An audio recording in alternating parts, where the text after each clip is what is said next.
Anda masih lagi bersama saya Nixon Nyambar dalam segmen cerita. Jika tadi kami bawakan sedikit perkembangan berkenaan dengan isu pelarian etnik Rohingya di Kedah bersama Abdul Hadi Cik Awang, iaitu Wakil Sarawani di Kedah.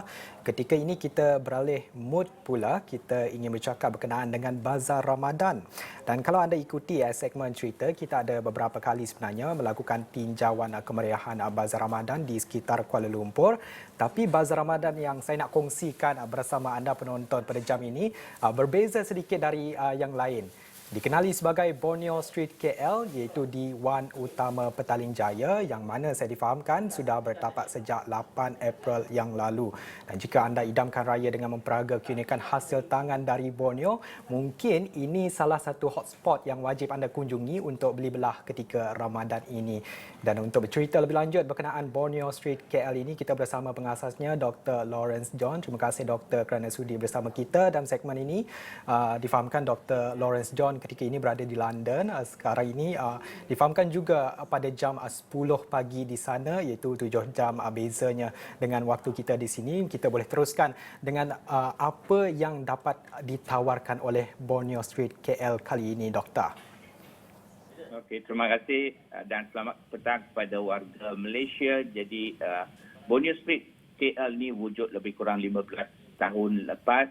Kita tidak dapat nafikan dalam 2 tahun lepas ni, masa pandemik ni, kita menghadapi banyak masalah sebab tidak dapat menjalankan banyak aktiviti. Sebab Borneo Street KL-nya, program dia lebih bertapak di mall-mall sekitar Kuala Lumpur, Petaling Jaya dan Shah Alam.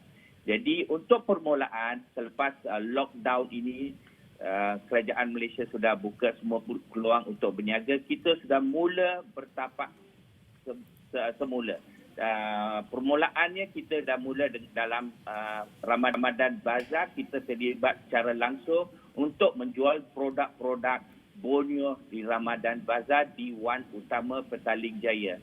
Jadi kita menjemput semua warga Kuala Lumpur, Petaling Jaya untuk berebut datang ke Petaling Jaya Wan Utama untuk mengambil bahagian untuk beli barang-barang produk-produk Borneo khasnya dari kawasan-kawasan pendalaman. Apa yang kita fokus di sini ialah untuk membantu produk-produk pendalaman. Kita tidak nafikan COVID ni ada pro dan kon, ada baik dan negatif. Jadi kita kena lihat dari segi positif. Satu aspek yang kita dapat lihat dari segi positif ialah peluang untuk produk-produk pendalaman untuk tembus di pasaran Kuala Lumpur. Sebab kalau kita tengok Sarawak ni, kawasan pendalaman, COVID ni jarang ada kes-kes di kawasan pendalaman. Jadi persoalan dia, apa produk yang ada di sana mungkin boleh membantu dari segi kesihatan atau meningkatkan imun sistem. Ini yang persoalan yang sungguh unik yang kita perlu kaji. Di mana produk ni mungkin selain dari suplemen yang kita ambil sekarang, mungkin produk makanan dari kawasan pendalam boleh jadi produk pemasaran, produk ekonomi untuk masyarakat Malaysia.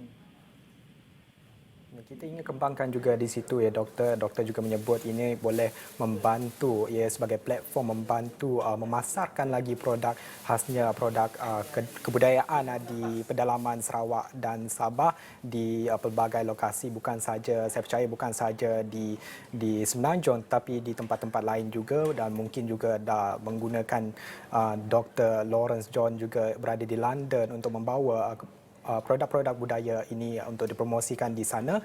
Mungkin kita boleh ceritakan di sini bagaimana platform ini sebenarnya sesuai untuk shape ataupun kita bawa talent-talent daripada pedalaman ini untuk dipasarkan dan dalam masa yang sama dapat menyumbang kepada ekonomi negara. Khasnya ketika ini kita tahu negara telah pun beralih ke fasa endemik. Doktor. Ya, memang saya sejak 2 tahun lepas ni masa pandemik ni saya lihat 2 aspek. Iaitu kita ada produk dan juga servis.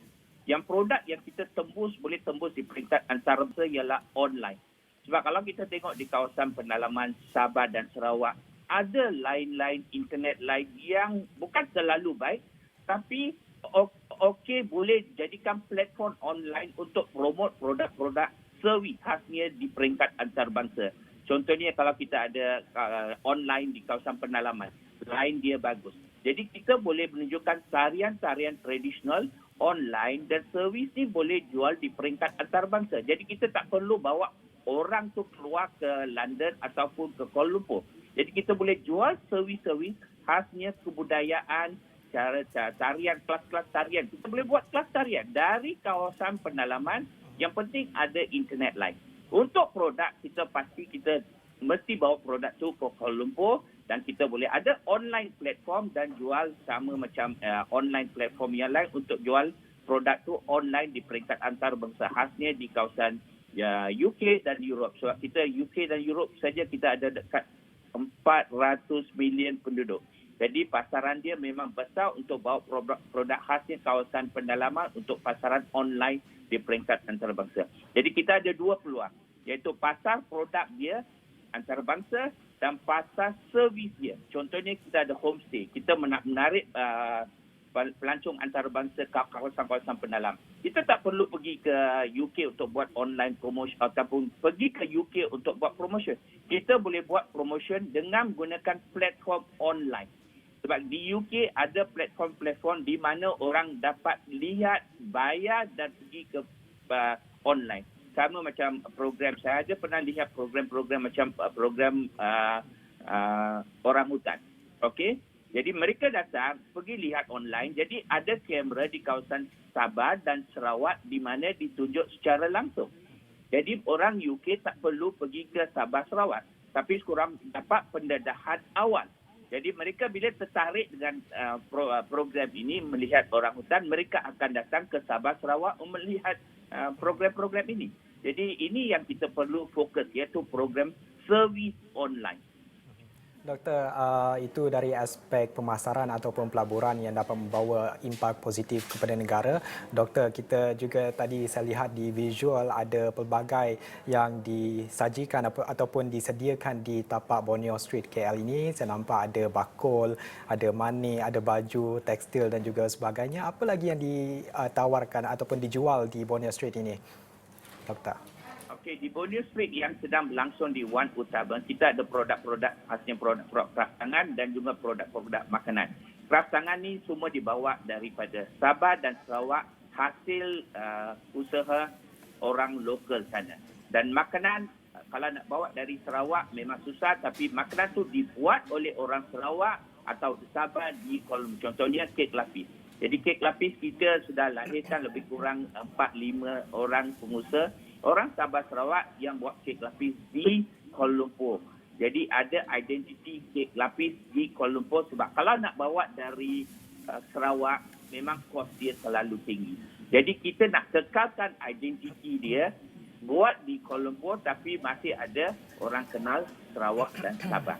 Jadi berbagai-bagai produk ada di Wan Utama. Kalau kita tengok beg tu unik. Kalau biasa kita tengok orang-orang jual beg ni, dia secara simple. Tapi kita buat added value dengan keunikan supaya beg ni boleh jadi macam handbag yang terkenal.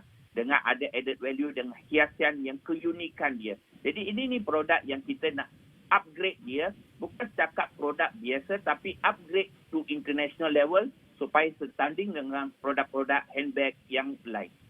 Doktor, kita tahu Borneo Street ini menapak di Semenanjung sejak sekian lama sebenarnya. Sememangnya menghidangkan kelainan terutama buat penggemar produk yang lain daripada yang lain. Setakat ini bagaimana sambutannya dalam kalangan rakyat di Semenanjung ini, Doktor? Setakat kita dah buat 15 tahun ni, memang produk Sabah Sarawak dapat sambutan yang sangat-sangat baik. Sebab produk Sabah Sarawak sebelum ni jarang-jarang ada di pasaran. Kalau kita tengok di pasar raya mana-mana, di Petaling Jaya, Kuala Lumpur, jarang ada produk Sabah Sarawak. Produk yang simple saja, kalau ikan bilis. Jarang ada produk ikan bilis di supermarket. Jadi orang Semenanjung, khasnya bangsa-bangsa di Semenanjung ni, tertarik dengan produk-produk Sabah Sarawak. Dan ada produk-produk mereka tak pernah lihat. Contohnya kalau di Semenanjung, biasa orang guna MSG untuk makanan. Di Sarawak, mereka gunakan sejenis daun sebagai MSG. Jadi produk-produk pendalaman ini mendapat pasaran yang sangat tinggi di Semenanjung. Yang penting kita kena berani dan keluar dan perkenalkan produk ini. Memang orang Semenanjung ada produk-produk ini mereka tidak kenal. Jadi tanggungjawab kita orang Sabah Sarawak untuk perkenalkan produk dia. Okey?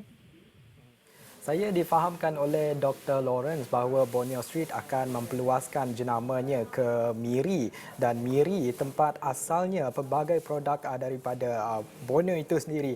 Pastinya terdapat persaingan dalam industri yang sama di sana. Apa sebenarnya yang membezakan Borneo Street ini lain dari yang lain dan apakah yang dapat membawa ataupun menarik minat orang pembeli dan juga pelabur untuk bekerjasama dengan Borneo Street ini, Doktor? Okey, kalau kita tengok Borneo Street ni memang bertapak 15 tahun di Semenanjung. Jadi kita perancangan nak wujudkan Borneo Street, Kuching, Kota Kinabalu, Miri, Sandakan dan tempat-tempat lain di Sabah Sarawak dengan konsep yang sama yang ada di Semenanjung. Jadi tapak yang mula kita akan buat ialah Borneo Street Miri. Kenapa kita pilih Miri ialah sebab kalau kita tengok Sabah Sarawak, orang Semenanjung lebih fokus Kuching dan Kota Kinabalu. Kita lihat benda ni tak seimbang dari segi ekonomi. Jadi kita nak seimbangkan ekonomi khasnya dari segi pelancong supaya datang melawat ke kawasan-kawasan lain.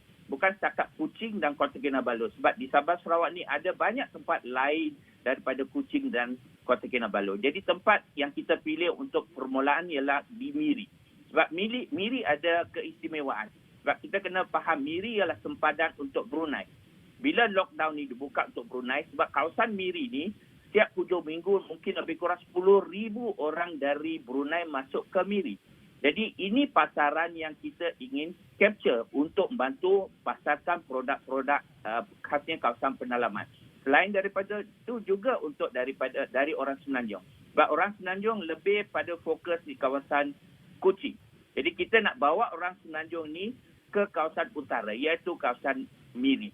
Supaya secara tidak langsung wujudnya Borneo Street Miri ini dapat menjual produk-produk kawasan pendalaman. Keunikan Borneo Street ialah daripada bazar-bazar lain sebab kita dari A sampai Z semua keunikan produk-produk tradisional sampai booth skirting.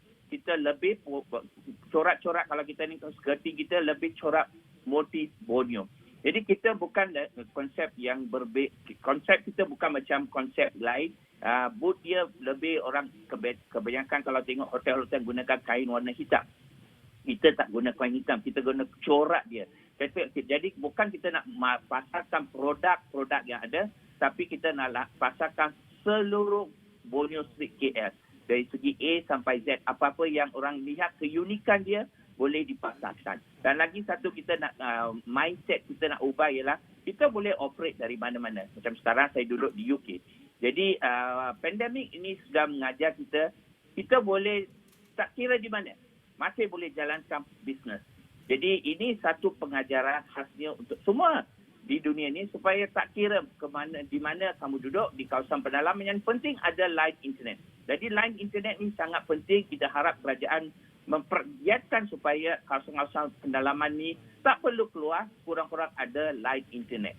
Supaya produk-produk ini dapat dipasar di antarabangsa. Dan di Miri yang mengurus dialah orang lokal. Satu daripada syarat Borneo Street Miri atau KL, pengusahanya wajib orang Sabah Sarawak. Okay. Kita tidak benarkan mereka mengupah orang luar negara. Baik, Doktor, jadi kita nak lahirkan usahawan yang sustainable supaya mereka daya tahan kuat dan seterusnya boleh kembangkan perniagaan. Dan Borneo Street hanya ialah asas platform yang permulaan. Kita ada pengusaha-pengusaha sebelum ni bergiat dengan kita sudah buat perniagaan secara lebih besaran. Jadi platform Borneo Street adalah untuk asas untuk melahirkan pengusaha-pengusaha. Baik, itu antara perkongsian yang dibawa oleh pengasas Borneo Street sendiri, iaitu Dr. Lawrence John yang berkongsikan berkenaan dengan jenama Borneo Street yang ada di Kuala Lumpur dan juga akan diperluaskan di Miri. Dr. Lawrence John juga bercerita berkenaan dengan pemasaran dan juga sebagainya. Kalau anda berminat dengan produk Sabah dan Sarawak, bolehlah berkunjung ke Borneo Street di pusat membeli belah wan utama di Petaling Jaya. Sekian saja cerita untuk jam ini. Saya Dixon Nyambar, kita jumpa lagi.